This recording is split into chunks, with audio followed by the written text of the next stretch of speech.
सुंदरगढ़ जिला राउरकेला अंतर्गत राउरकेला स्वतंत्र कारागार नुआगाँ ग्राम पंचायतर सरपंच श्री मामिक माइकेल मिंज बेल रे बाहरिले। सुंदरगढ़ जिलार नुआगाँ ब्लॉक रे थिबा नुआगाँ ग्राम पंचायतर सरपंच श्री मामिक माइकेल मिंज को केस को नहीं वकिल कहवा अनुसार रेल लाइन निकट में एक पोखरी खोल जाउथिला। एहाकु केंद्र करी श्री मिंज को नाम रे केस होइथिला, जहाँकि रेलवे एक चक्रांत करी चलित मास 14 तारीख दिन अरेस्ट करथिले, जहाँकि आज मान्यवर अदालत श्री मिंज को बेल प्रदान करिसंती। एही खबर प्रकाशित हेबा परे नुआगाँ ब्लॉक अंचल रे खुशीर लहरी खेली जाइछि।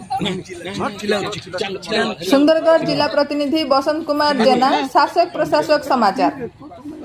आज ये विस्मय कुमार दास राउरकेला बार आसोसिएशन जन सभ्य sir civil and session court रो आपण कोन एठी कार्यरत छन? हां मु एठी सिविल और क्रिमिनल मैटर रे डील कर। सर नुआगाँ ग्राम पंचायत रो सरपंच को बंडमुंडा पुलिस पक्षरु आनी के जो आरपीएफ पोस्ट रे सेते कोन हेतिला ता विषय टिके कोन सेतरे से गोटे बंडमुंडा रो 153 आईआर इंडियन रेलवे एक्ट रे ताको वारंट बळ रे अरेस्ट करि के जानिथिले।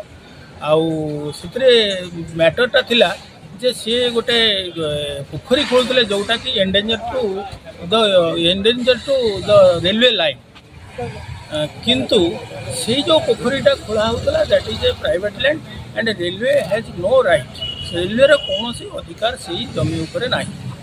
तेणुक 153 आईआर एक्ट मध्य आसुना किंबा तांको विरुद्ध रे कौन फौजदारी आईआर इंडियन रेलवे एक्ट कौन फौजदारी मोकदमा हो पार ना।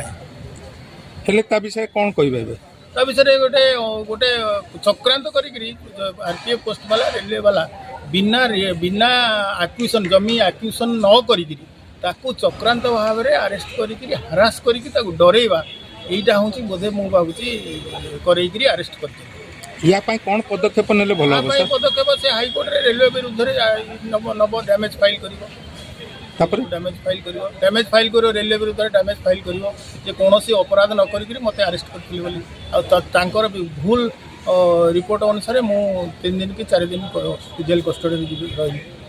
एटा कोन सरकार जो नियमावली भीतर आसुचे? हां निश्चित आसीबो नै निश्चित रीट फाइल करेंगे हाईकोर्ट जाकर रीट फाइल करेंगे। धन्यवाद सर।